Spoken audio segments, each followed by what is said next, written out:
वंदितु सर्वसिद्धि द्रोमजल मणोभवं गणपते बुझामि समय पावन मिडमो स्वर के बड़िदन गुरुआमातिरो नित्यं ज्ञानि दैशनायिका चारित्राण गंभीर मोक्षमार्गोपदेशिका मेरी पवित्र महीने में गुरुदेव आओ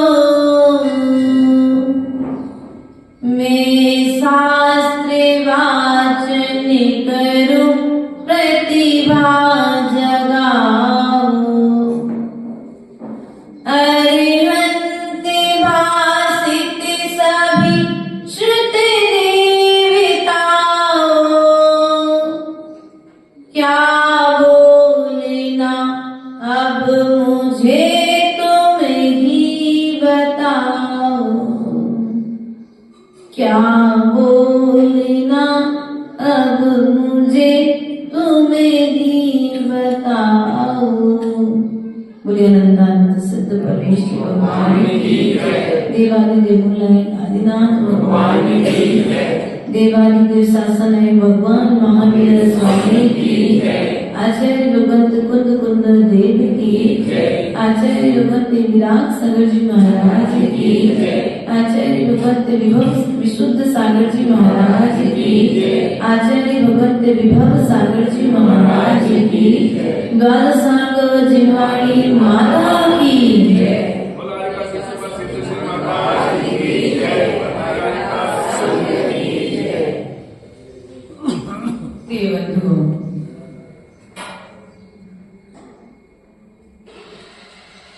बारह भावनाओं के माध्यम से आज हम सभी जिनेंद्र भगवान के द्वारा कथित उस वाणी को सुनने और समझने का प्रयास करेंगे जिस वाणी को सुनकर के एक स्वान ने स्वर्ग प्राप्त कर लिया। हम उस वाणी का रसास्वादन उस श्रद्धा के साथ करेंगे जिस श्रद्धा के साथ में एक बैल ने जब ढंकार मंत्र सुना, इस दिव्य देशना को सुना, तो वह देव भी स्वर्ग आदि को प्राप्त हो गया। इस देशना को हम उस जीव की श्रद्धा की तरह सुनेंगे जिस श्रद्धा के साथ में जलते हुए नाग नागिन ने सुना था और श्रद्धा के साथ सुना था, इसलिए त्रैंच गति का छेदन कर वे स्वर्ग को प्राप्त हो गए और श्रद्धा के कारण ही आज पंचम काल में उन्हें जाना जाता है। हम इस वाणी को उस श्रद्धा के साथ सुनेंगे कि कभी इस जिनवाणी का रसास्वादन एक चंडाल ने किया, वह चंडाल भी अपना कल्याण कर लिया। हम इस वाणी को श्रद्धा के साथ साथ सुनेंगे, जितनी श्रद्धा के साथ में एक जटायु पक्षी ने सीता के श्री मुख से सुना था। और बस इन अनादिकालीन जो जीव जो हो चुके हैं, अर्थात कहने का तात्पर्य है इस जिनवाणी के लिए जिस जीव ने भी श्रद्धा के साथ सुना है और सम्यक दर्शन के साथ में, सम्यक ज्ञान के साथ में, सम्यक चारित्र के रूप में यदि परिवर्तित करके इसका आचरण किया है तो वह निश्चित ही स्वर्ग और सिद्ध अवस्था को प्राप्त हुआ है। इसलिए आचरण कब होगा इस बात की चिंता मत करो।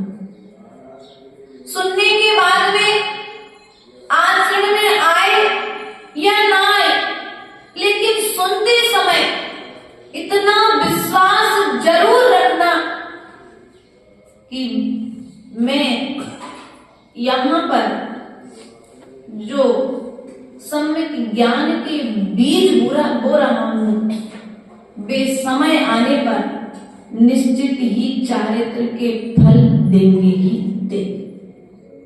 इस भाव में नहीं देंगे, अगले भाव में देंगे, लेकिन एक ना एक दिन यह ज्ञान मेरे लिए सम्यक चारित्र का कारण बनेगा।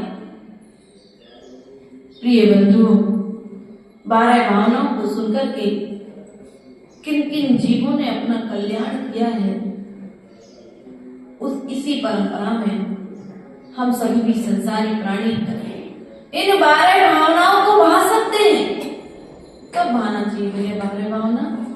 सुबह, शाम, दोपहर, रात में? हाँ, कब भा सकते हो? भोजन का तो समय निश्चित है। सुबह 2 घड़ी के बाद, साधु के लिए 3 घड़ी के बाद, शाम को 3 घड़ी पहले, श्रावक के लिए 2 घड़ी पहले भोजन कर लेना चाहिए। और सामयिक का भी समय निश्चित है। संधि काल प्रारंभ हो तो सामयिक करना चाहिए 4 टाइम के संधि काल में। इसके अलावा हर चीज की मर्यादा निश्चित है, हर चीज का टाइम और समय निश्चित है। लेकिन आचार्य भगवान कहते हैं जिनवाणी के नशा स्वादन का कोई टाइम निश्चित नहीं है। आप जब चाहो, जितने समय पर चाहो, तुम इस जिनवाणी को ग्रहण। दवाई का टाइम एक सुबह लेनी है, क्यों लेनी है? एक खाली पेट लेनी है, एक भोजन के बाद लेनी है और एक शाम को लेनी है। डॉक्टर ने भोजन का टाइम भी, दवाई का टाइम भी बता दिया, निश्चित कर दिया। लेकिन आचार्य भगवंत ने कहा ये 12 भावना एक ऐसी औषधि है कि जिसे आप चाहो, जब चाहो, जितनी उम्र में चाहो। यहाँ तो दवाई में भी डॉक्टर ने उतार चढ़ाव कर दिया।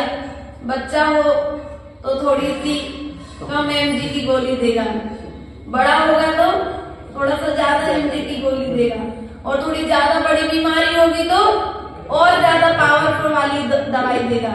लेकिन यहाँ पर औषधि एक ही है।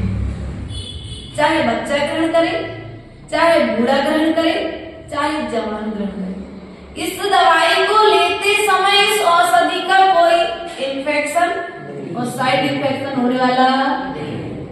अगर तुम्हारे ऊपर इस औषधि का कोई असर नहीं हुआ, इस बात की चिंता नहीं करना, लेकिन इन्फेक्शन नहीं हुआ ये जरूर मैं कह सकती हूँ। कभी पाइजन नहीं होगा।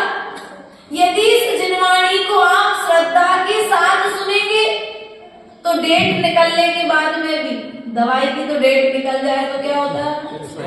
पाइजन हो जाएगा अगर डेट बाहर वाली दवाई खाओगे। लेकिन ये एक ऐसी औषधि है, इसकी कभी डेट निकलने वाली नहीं, इसकी कभी कोई खराब होने वाली है क्या? दवाई तुम जब चाहो, जैसे चाहो, जिस रूप में चाहो, उस रूप में इस औषधि को ग्रहण कर सकते हो।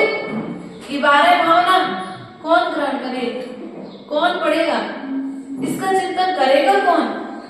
मनुष्य गति का मनुष्य भैया, श्रीमान जी श्री नाम रितेश। रितेश ना, रितेश भैया आपके लिए है कि भाभी जी के लिए? सबके लिए। सबके नहीं, छोटे बच्चे के लिए हो? बिल्कुल समझदार हो जाए, समझदार हो जाए। छोटे बच्चे के लिए किसके लिए लिखी है बारे बोलना? श्रेष्ठ गति का जीव भी सुन सकता है क्या? नरक गति का जीव, स्वर्ग का जीव, बोलो तो ये एक भावना, एक ऐसी 12 भावना मात्र है। इस 12 भावना को भावना के लिए जिस भी गति का जीव भावेगा वह निश्चित ही मोक्ष और सिद्ध पद को प्राप्त करेगा। अर्थात जो भी इस भावना को भाएगा वह इस भावना के बल पर कर्म निर्जरा को प्राप्त होगा, कर्म बंध से बचेगा। इसलिए प्रिय बंधुओं, ना यहाँ पर जाति का भेद है, ना यहाँ पर कुल का भेद है, ना यहाँ पर रूप का भेद है, ना यहाँ पर रिद्धि का भेद है, ना यहाँ पर धनवान की व्यवस्था है, ना यहाँ पर बलवान की व्यवस्था है। जो धनवान है और जो धनवान नहीं है, हाँ ऐसा हो कुछ काम अमीर लोग ही कर सकते हैं। क्यों भैया? पैसे वाला होगा कोई मंदिर में दान दे सकता है, जो पैसे वाला नहीं होगा उसकी गुंजाइश नहीं, वो कहाँ से देगा दान? लेकिन यहाँ पर व्यवस्था ऐसी नहीं है। धन वाला हो वो भी इस भावना को भा सकता है, जो बिना धन वाला हो वो भी हमारे भावना को भा सकता है। जो बल वाला हो, बल वाला का ताकतवर हो, मोटा हो, अच्छा कुश्ती करने वाला हो, वो इस भावना को भा सकता है। और जो एकदम दुर्बल हो वो भी इन भावनाओं को भा सकता है। जो शरीर से सुंदर हो, ऐसी कुछ शर्त रख दी हुई है, जो रूपवान होगा वही भावनाओं को भाए, ऐसी भी बात। जो रूपवान होगा वो भी इन भावनाओं को भा सकता है, जो कुरूप होगा वह भी इन भावनाओं को भा सकता है। मूल रूप में कहने का तात्पर्य हमारा आपसे है, जो भी इन भावनाओं को भाएगा वह निश्चित ही कर्म की निर्जरा को प्राप्त करेगा। और पंचम काल में आने के पश्चात में हमारे एक ही उद्देश्य है, कर्म की निर्जरा। किस लिए आए हो? कर्मों को जोड़ने के लिए कि कर्मों को काटने के लिए? तो क्या कर रहे हैं हम ऑर्डर के? जोड़ रहे। अपने थैले में लेकर के आए थे रत्न और भर रहे हैं पत्थर। गलत तो नहीं कहा? रत्न लेकर के आए थे, पुण्य का रत्न लेकर के आए थे कि मनुष्य पर्याय, ये दुर्लभ जैन धर्म, देव शास्त्र, गुरु की शरण तुम्हें पूर्व जन्म में भाई गई भव की भावनाओं के फल से प्राप्त हुए थे। सो पुण्य के फल को आज भोग लेना और अब जाने के पहले एक बार टटोल लेना, थैले में रखा क्या है, कहीं टिफिन के डब्बे में पूरी की जगह पत्थर तो नहीं रख ली, वरना खोल करके देखोगे तो बाद में पछताना। इसलिए जीते जी अपने डिब्बे को खोल करके देख लेना, कहीं इसमें अगर पत्थर रखे हैं तो फिर क्या होगा? बोलो, संकलेश होगा, दुख होगा, हमारे लिए भीतर भीतर में संताप होगा। इसलिए उस संताप का पहले से त्याग कर देना। जो हमें भर करके ले जाना है, जो हमें यहाँ से जाकर के आगे भोगना है, उसी भोगने की तैयारी आज से करना। क्योंकि अभी पंचम काल में स्वर्ग जा सकते हो, मोक्ष नहीं जा सकते। तो स्वर्ग में क्या लेकर के जाना है? वहां पर किल्विष, कंदर्प आदि जाति के देव बन करके जाना है, देवों के नौकर बन करके जाना है कि मालिक बन करके जाना है? देव दुर्गति को प्राप्त करना है कि देवों में भी सदगति को प्राप्त करना है? यहाँ पर बहुत सारे मनुष्य हैं, लेकिन वे मनुष्य होते हुए भी उनका आचरण त्रियंचो जैसा है। सो है तो मनुष्य जाति के, लेकिन आचरण की अपेक्षा सोने क्या कहेंगे? बोलो तो थोड़ा बोल दो। अपनी कहानी है, किसी पड़ोसी की नहीं है, हमारी ही कहानी है। हमारा आचरण यदि श्रेष्ठ नहीं है तो हम स्त्रियंच से भी गए बीते हैं। क्योंकि मौन के क्षेत्र में देखो तो आचार्यों ने उदाहरण दिया है कि संध्या कालीन बेला होती त्रियंच गति के पक्षी भी मौन ले लेते हैं, वह गाय पशु भी भोजन करना बंद कर देती है। वह गाय पशु पक्षी भी गोधूली बेला में अपने अपने स्थान पर पहुंच जाते हैं। और हम क्या करते हैं? बोलो थोड़ा सा बता दो अपनी अपनी बात। दुकान की शटर लटकाई, गाड़ी उठाई, वो गाँव में घूमना, शटर लटकाने के बाद में प्रभोजन। तो हम तो उन त्रियंचों से भी हमसे श्रेष्ठ आचरण है उन त्रियंचों का। चिड़िया रात को बोलती नहीं है, हाथी रात में विचरण नहीं करता, गाय बैल अपने स्थान पर पहुंच जाते हैं व्यवस्थित तरीके से। और हम रात को कौन घूमता है? भूत, व्यंतर, निशाचर। क्या स्पष्ट आया है ग्रंथों में? जो रात में विचरण करता है वो भविष्य में जाकर के निशाचर बनता है।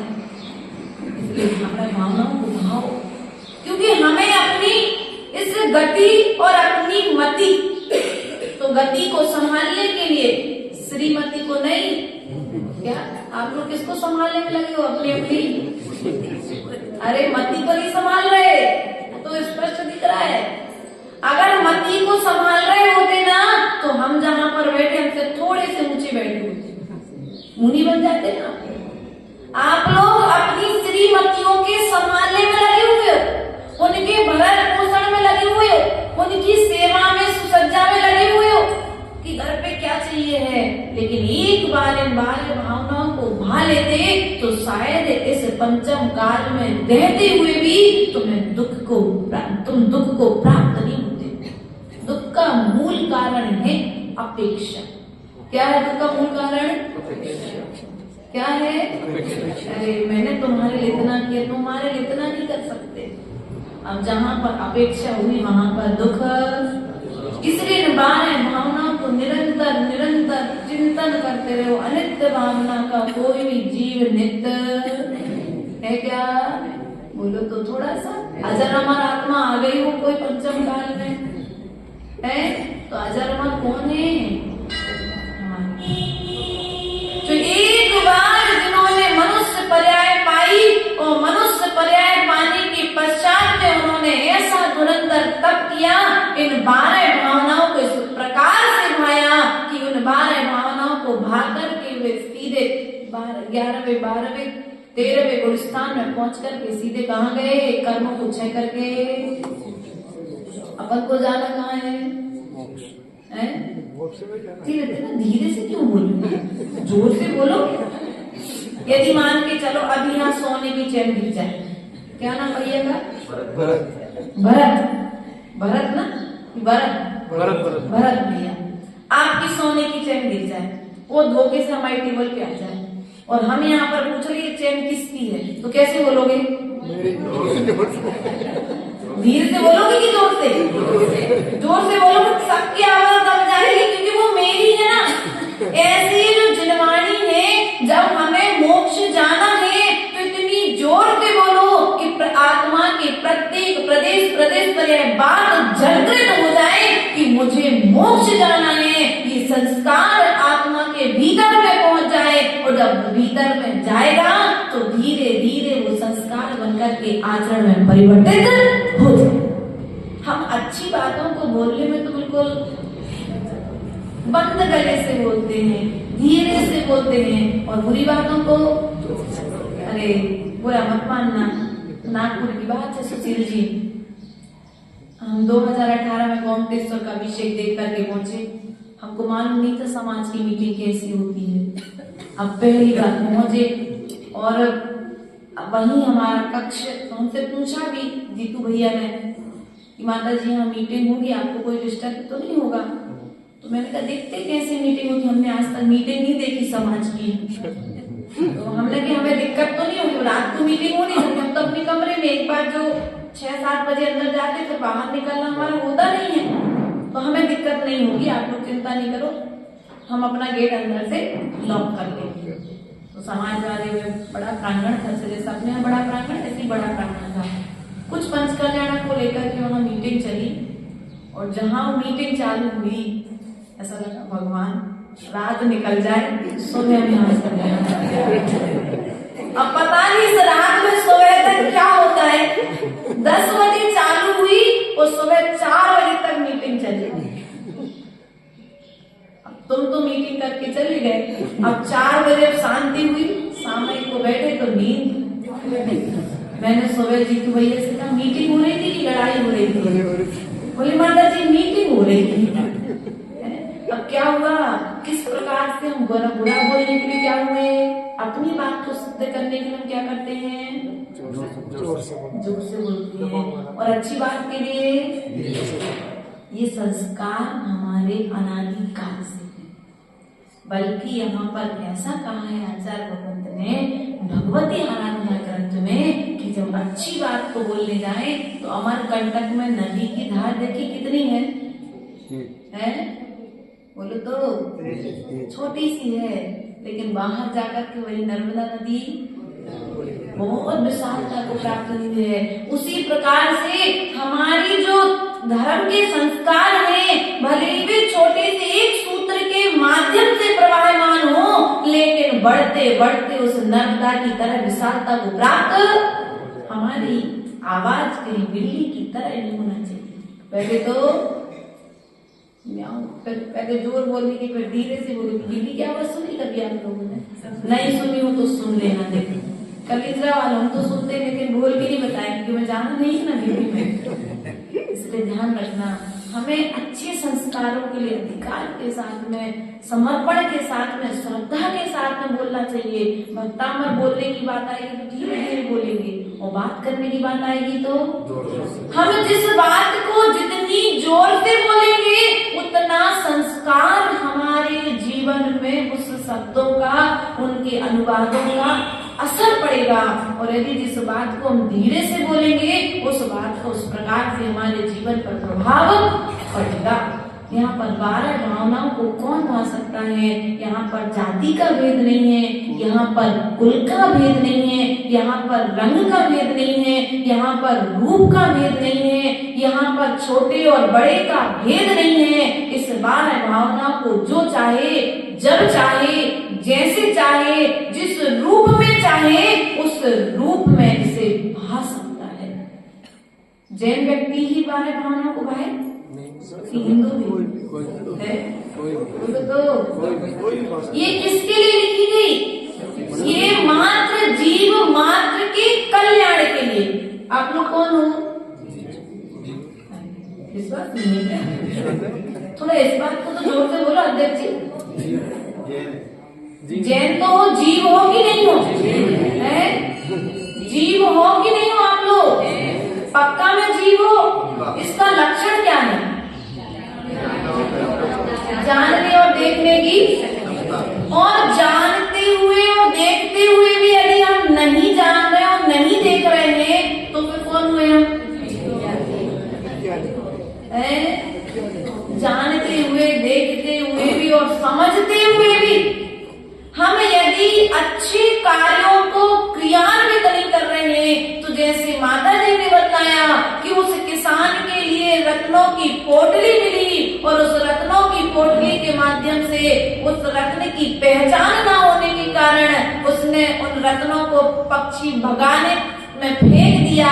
ऐसे हम कर रहे हैं कि मनुष्य दुर्लभ पर्याय मिली है। इस मनुष्य दुर्लभ पर्याय के माध्यम से इन 12 भावनाओं को भा करके, 16 कारण भावनाओं को भा करके, वैराग्य भावना को भा करके, मेरी भावना को भा करके हम क्या बन सकते हैं? एक इंसान से भगवान बनने की तैयारी कर सकते हैं। लेकिन समय,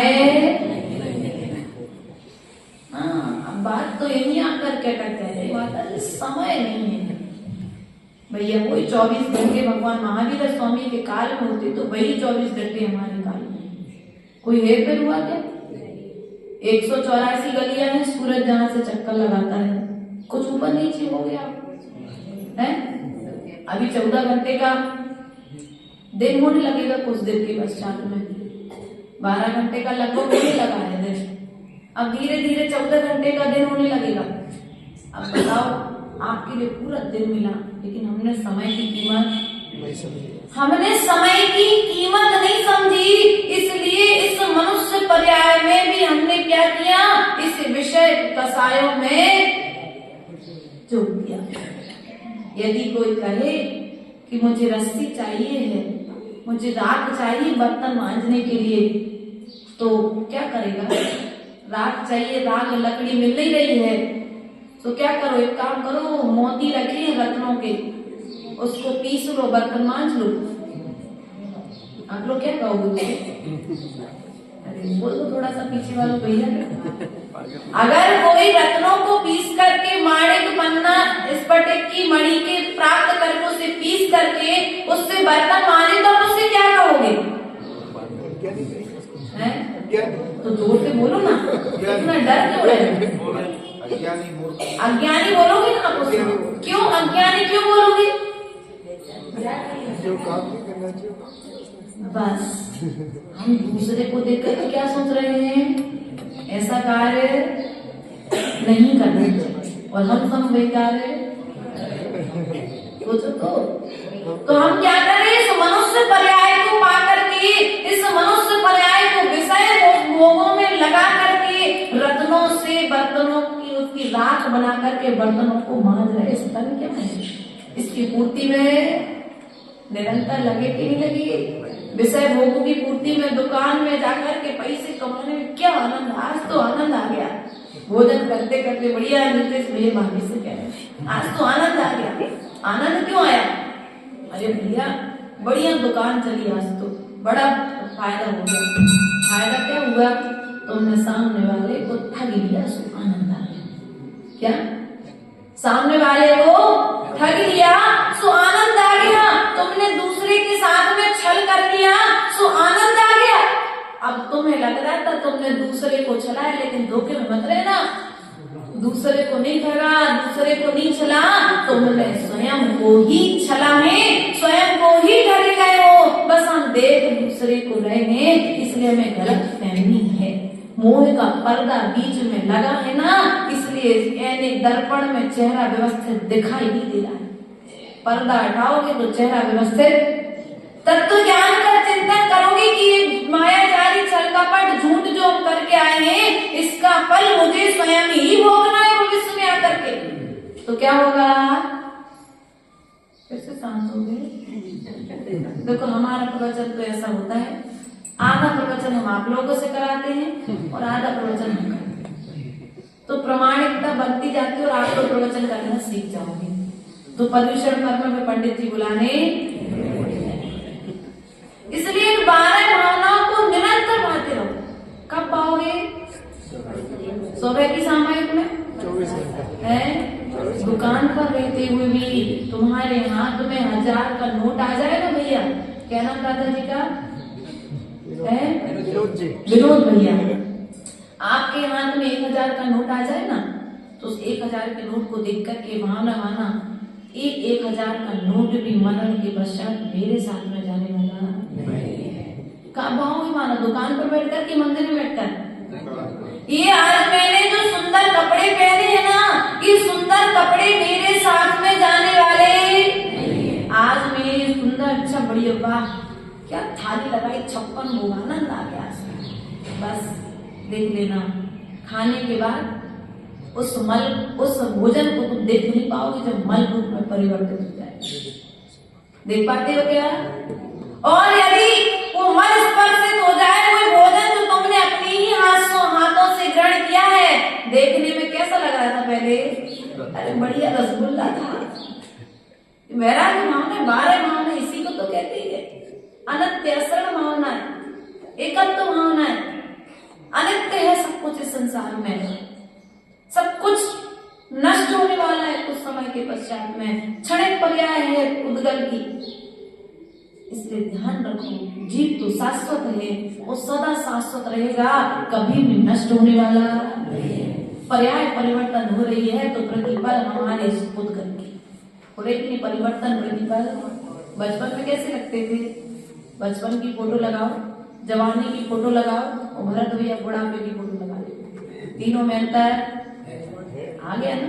अब तीनों में अंतर आ गया और इनको दिखाई देना है कि अपने जीते जी अपने शरीर में कितनी लाचारी आ रही है, लेकिन फिर भी 12 भावनाओं को निभा रहे ना, इसलिए वैराग्य नहीं। जब भी दुकान पर बैठो, जब भी बाजार में लोगों के बीच में बैठो, उस भोजन की थाली को देख करके राग मत करना, जाओ उस भोजन को ग्रहण करना, और ग्रहण करने के बाद में जब मल त्याग करने जाओ तो एक बार पलट करके देख लेना कि वही भोजन है जो मैंने कल ग्रहण किया था। जब मैं उस भोजन को ग्रहण कर रहा था तब उस भोजन में कितना राग था, कितना राग था। अब तो तुम लोग स्वयं ही बुरा तो नहीं लग रहा नहीं है ना? ऐसा नहीं करना, नहीं तो आज भोजन ग्रहण करना बंद कर। हाँ, आज से उपवास ये भी नहीं करना, लेकिन संसार की अशांति यही है जिस चीज से तुम राग कर रहे हो, एक समय ऐसा आएगा कि उसी वस्तु को तुम स्वयं देख नहीं पाओगे। ये तन है जिस तन के लिए तुम सुबह से लेकर के शाम तक नहला रहे हो, पोंछ रहे हो, क्रीम पाउडर लगा रहे हो, बढ़िया डाई कर रहे हो। क्या कर रहे हो भैया? डाई कर रहे हो। अच्छा सुंदर सा जो बहुत चलने में और वो चश्मा चाहिए, घूमने के लिए बढ़िया वाली गाड़ी चाहिए। ध्यान रखना जब तुम्हारा डोला निकाला जाएगा ना तो तुम्हारी उस गाड़ी में नहीं बैठाएंगे, कोई लकड़ी का बनेगा तुम्हारा डोला, 4 कंधे पर 4 लोग, और पुण्य रहा तो 4 लोग मिलेंगे।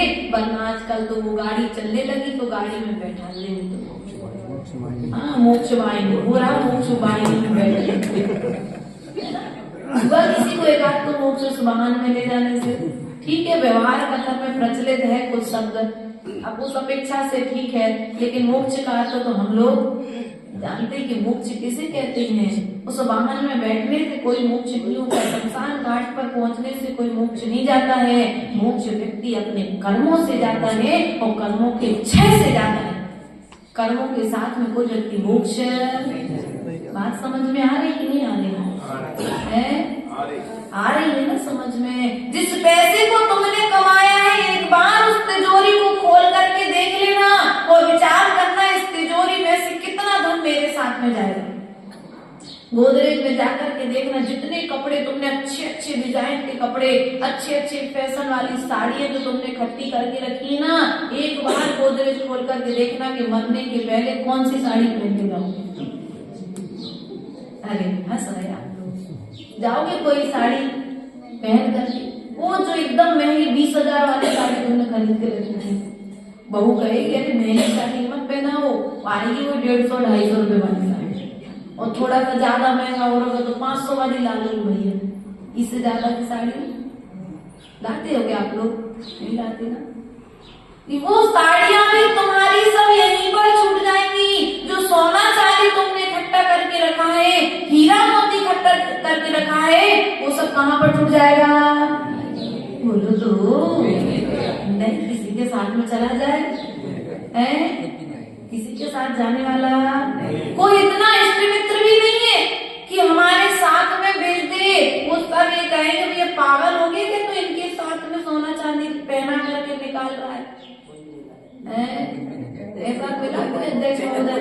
देखो आप कलिंद्रा के अध्यक्ष, कलिंद्रा में कुछ भी हो सकता है, बाकी सब कहीं तो नहीं सुना, हो सकता है यहाँ पर कुछ हो गया हो, ऐसा नहीं हुआ है। यहाँ पर भी ऐसा नहीं हुआ है, जो अनादि काल से नहीं हुआ है अब क्यों होगा?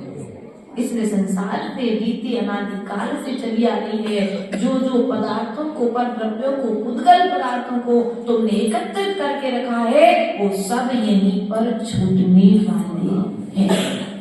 तुम्हारे साथ में जाने वाले, तुमने खूब नहलाया इस शरीर को, खूब तुमने अच्छे अच्छे साबुन क्रीम पाउडर लगाए, लेकिन फिर भी बूढ़ा क्यों भैया? फिर भी बाल, खूब अच्छी शैम्पू डाली थी लेकिन फिर भी बाल चले गए कि नहीं चले गए?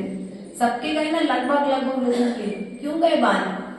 उनका समय है, और समय होते ही सब चीजें अपने आप, जैसे ये बाल अपने समय के साथ जा रहे हैं, ऐसे मुझे भी एक दिन, लेकिन विश्वास, हम दूसरे को कंधे पर ले जाते हैं और जाते समय ये विचार करते हैं सामने वाला कितना अच्छा था, चला गया। लेकिन ले जाते समय यदि सुशील जी हम यह विचार करें कि एक दिन मुझे भी जाना है, इसी तरह से मेरा भी डोला निकाला जाएगा, मुझे भी आग में जलाया जाएगा, और वहां पर आग में जलाते समय क्या बोलते हैं? राजा राणा छत्रपति हाथिन के नचवार, मरना सबको एक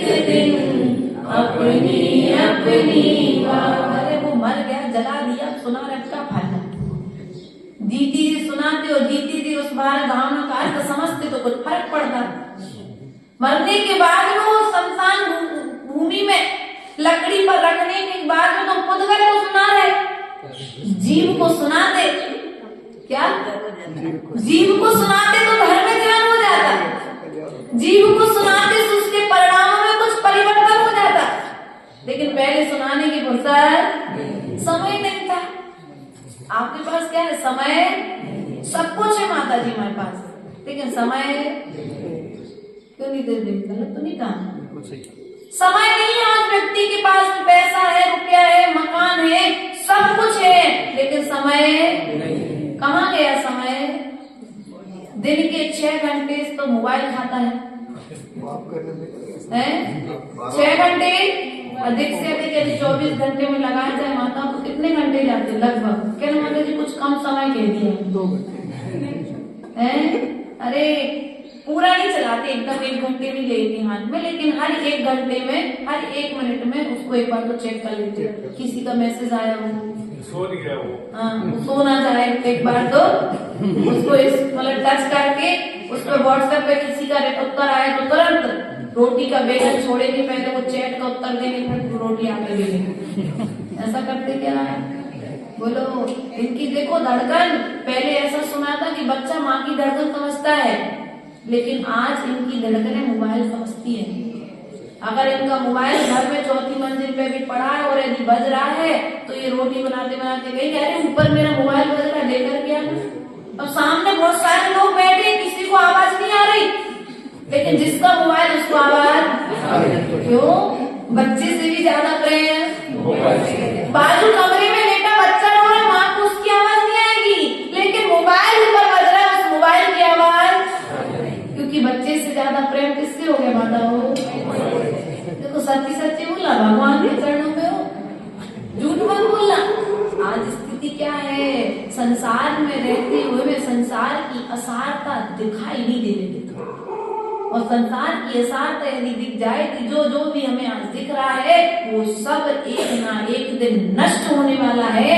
ये तन भी एक दिन नष्ट होने वाला है, सब पदार्थ एक ना एक दिन नष्ट होने वाले हैं। सब नष्ट और विनष्ट हो उसके पहले मैं इष्ट की यात्रा प्रारंभ कर दूं तो ये मनुष्य पर्याय पाना सार्थक। समझ में आई बात। इष्ट अर्थात आत्मा, इष्ट अर्थात आत्मा। एक बार तो इस आत्मा की अनुभूति करो, मैं कौन हूँ, बोलो तो मैं कौन हूँ।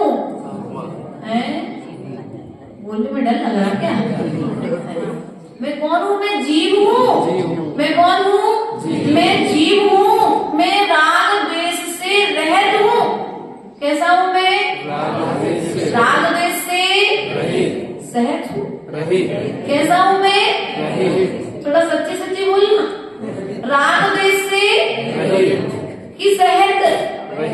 जब तक मैं संसारी हूँ तब तक राग द्वेष से सहज हूँ, लेकिन यदि मूल रूप मेरा स्वभाव देखा जाए तो राग द्वेष करना मेरा स्वभाव नहीं है, ये मेरी ही विभाव परिणति है।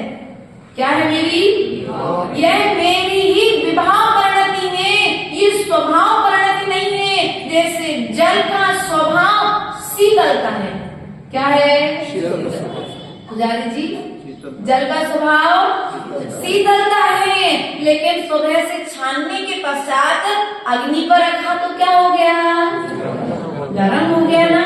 बस कर्मों के कारण से यह स्वभाव विभाव रूप में परिवर्तित हो जाता है। क्या, कर्म आकर के उसे गर्म कर देता है, लेकिन उस पानी को जैसे ही हवा का संपर्क मिलता है उसे अपने स्वभाव में आने में समय लगता है क्या, नहीं लगता है। ऐसे ही भले ही कर्म का उदय कितना भी तीव्र हो, लेकिन जैसे ही जिनवाणी का जल प्राप्त होता है तो हमें ऐसा लगता है बस ये ही हमारा मन, ये ही हमारा स्वभाव, और ऐसी ही होना चाहिए हमारी जिंदगी। जिनवाणी यहाँ बैठे हो, किसी को किसी से राग हो रहा क्या, किसी को किसी से वैराग हो रहा क्या, किसी को किसी से द्वेष हो रहा क्या है। अब अब यहाँ बैठे बैठे तो ऐसा लग रहा हाँ सच में सत्य जिंदगी तो यही है, कोई किसी के साथ में जाने वाला अपन बोलते नहीं भजन आता ना, जीते लकड़ी मरते लकड़ी देख तमाशा लकड़ी का। आगे तुम लोग समझता हो पूरा भजन सुना तो माता जी बहुत अच्छी लग रही है। आगे ध्यान रखो उस भजन के माध्यम से हमने क्या बोला, वह लकड़ी जो है वह लकड़ी भी जीते लकड़ी, जब जन्म होता है तो लकड़ी का सहारा और मरने के बाद भी किस पर मरता है व्यक्ति, लकड़ी पर जीता और मरते समय लकड़ी से उसे लकड़ी पकड़ कर के लकड़ी के सहारे उसे दफन किया जाता है। इसलिए प्रिय बंधुओं विचार करो, मरना सबको एक दिन है तो मरने के पहले जयवंत होने की तैयारी कर लो, अजर अमर होने की तैयारी कर लो, क्योंकि देह तो नाश जाए, इस देह को जलाया जाए, लेकिन हमारा आचरण कभी जल नहीं पाए। क्या हमारा आचरण नहीं जलना चाहिए। भले ही आज से 2000 साल पहले 3000 साल पहले हमारे ग्रंथों की होलियां जलाई गई हो, लेकिन ग्रंथों को तो जला दिया, लेकिन जैनत्व को नहीं जला पाया कोई, जैन आचरण को नहीं जला पाया कोई। साधुओं के तन को तो तुमने धानी में पेल दिया, लेकिन उनके आचरण को नहीं पेल पाए तुम। महावीर की परंपरा को नहीं नष्ट कर पाए। मंदिरों को तो खंड खंड कर दिया, प्रतिमाओं को तो खंड खंड कर दिया, लेकिन प्रतिमाओं के साथ साथ हमारी श्रद्धा को खंड खंड नहीं कर पाए। इसलिए हमारी श्रद्धा इतनी होना चाहिए जैन धर्म के प्रति, जैन शास्त्रों के प्रति और जैन गुरुओं के प्रति। कोई कितना भी कुछ कहे, लेकिन हमें विश्वास होना चाहिए हमारे गुरु ऐसे। वह रानी चेला जिस धन्य है सम्यक दर्शन कि जब श्रेणिक कुमार मुनिराज के गले में सर्प डाल करके आया मरा हुआ, तब उसने आकर के कहा कि मैं तुम्हारे गुरु के गले में सर्प डाल करके आया हूं। चेलना से श्रेणिक ने कहा, चेलना ने कहा इतना महान पाप तुम करके आए हो। तब रानी चेतना ने कहा, उस श्रेणिक ने कहा तुम चिंता मत करो, वो अभी तक वहां से भाग गए होंगे। तो रानी चिल्ला ने कहा यदि वे जैन गुरु होंगे तो उपसर्ग समझ करके वे अपने स्थान पर ध्यान गुरु होंगे, अभी तक स्थान छोड़ करके गए नहीं। जाकर के देखा तो वे यशोधर मुनिराज ध्यान में लीन थे। ये होती है श्रद्धा। क्या ये होती है श्रद्धा? भीतर का सम्यक दर्शन। सामने वाला भड़का रहा है, सामने वाला तुम्हारे भगवान के विषय में, तुम्हारे गुरु के विषय में, तुम्हारे शास्त्र के विषय में कुछ भी कहने लग जाए तो तुम कभी विश्वास मत करना, क्योंकि यहाँ पर यदि तुमने आश्रद्धान को कर लिया तो फिर तुम्हें 3 लोक में कहीं पर जगह मिलने वाली, तुम्हारा 3 काल में कभी भी कल्याण होने वाला। इसलिए अपने श्रद्धान को बढ़ाना है तो आचार्य भगवंत ने कहा श्रद्धा के साथ में, किसके साथ में? श्रद्धा के साथ में इन 12 भावनाओं को हम सुनते रहेंगे, निश्चित ही हमारा कल्याण होगा। आज हमने भूमिका के साथ इस 12 भावना को प्रारंभ किया है, कल यहाँ पर और आगे विषय देखेंगे। बोले भगवान महावीर स्वामी की जय। परम पूज्य आचार्य भगवती स्वामी